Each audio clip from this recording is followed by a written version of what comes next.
Berbisnis dan berwisata pastinya memerlukan alat transportasi untuk berkembang. Dan ketika dipajaki dengan PCR, mendadak ekstra uang keluar harus dikeluarkan untuk mereka yang melakukan wisata atau melakukan perjalanan bisnis. Hal ini membuat banyak orang jadi malas berpergian dan membuat wisata serta berkembangnya bisnis di banyak daerah menurun tajam. Maka orang mulai melirik dan mencurigai bahwa kebijakan PCR sebagai akal-akalan mencari cuan telah dilakukan oleh pejabat dan pebisnis berkolaborasi bersama membuat kebijakan untuk ngerjain rakyat demi untung cuan yang besar. Kemudian keputusannya pun dilanjutkan dengan terus mempertahankan level PPKM di atas 2 sehingga semua moda transportasi akan di-PCR-kan. Mantap sekali dah kebijakannya. Cantik. Dibungkus fakta-fakta mengerikan akan ada gelombang ketiga, masih rawan karena rakyat belum vaksin semua, dan info lain sebagainya yang membuat PPKM siaga merah. Awalnya PCR buat mereka yang merasakan ada masalah kesehatan untuk dites. Sekarang semua orang yang sehat dicarikan cara agar dites PCR. Kalau perlu,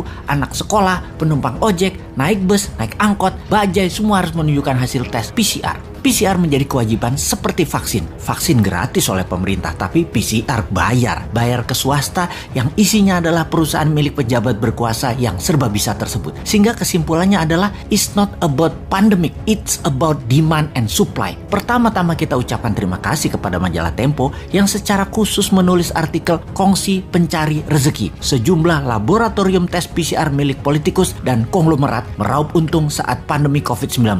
Demikian teasernya. Kita bahas faktanya. Seorang Menko merangkap jabatan sebagai koordinator PPKM, dia pucuk pimpinan dalam hal kebijakan COVID-19 dan investasi. Lalu seorang Menteri BUMN merangkap ketua tim penanganan COVID-19 dan pemulihan ekonomi nasional. Menteri Kesehatannya bekas wakil Menteri BUMN. Menteri itu ternyata ada kaitannya dengan PT Genomics Solidaritas Indonesia. Unit usaha PT itu adalah GSI Lab yang jualannya segala jenis tes COVID-19. PCR swab, same days, swab antigen, PCR kumur, dan lain sebagainya. Dalam situs resminya, GSI Lab mengklaim memiliki 1.000 lebih klien korporat, melaksanakan 700.000 lebih tes, menyalurkan 5.000 tes gratis, dan donasi total 4,4 miliar. Poin penting, dia yang membuat kebijakan sebagai pemerintah, dia juga yang jualan barangnya. Kita bedah lebih dalam, siapa pemilik PT Genomics Solidaritas Indonesia yang dibuat April 2020, sebulan setelah kasus COVID-19 pertama di Indonesia. Komposisi pemegang sahamnya adalah Yayasan Indika untuk Indonesia, Yayasan Adaro Bangun Negeri, Yayasan North Star Bakti Persada, PT Toba Bumi Energi, PT Toba Sejahtera, PT Kartika Bina Medika Tama. PT Toba Bumi Energi dan PT Toba Sejahtera adalah entitas anak PT TBS Energi Utama Tbk atau Toba. Opung pernah mengakui katanya dia memiliki sedikit saham di situ. Pastinya dia adalah pendiri grup tersebut. Kita tidak usah merinci lebih dalam lagi dari nama-nama tersebut siapa saja mereka. Silahkan cari sendiri siapa pemiliknya. Toh nama-nama itu adalah nama-nama terkenal semua. Oke, kita semua yakin bahwa Anda semua pasti sudah paham siapa mereka yang bermain dengan kebijakan dan meraup untung dari bisnis PCR tersebut.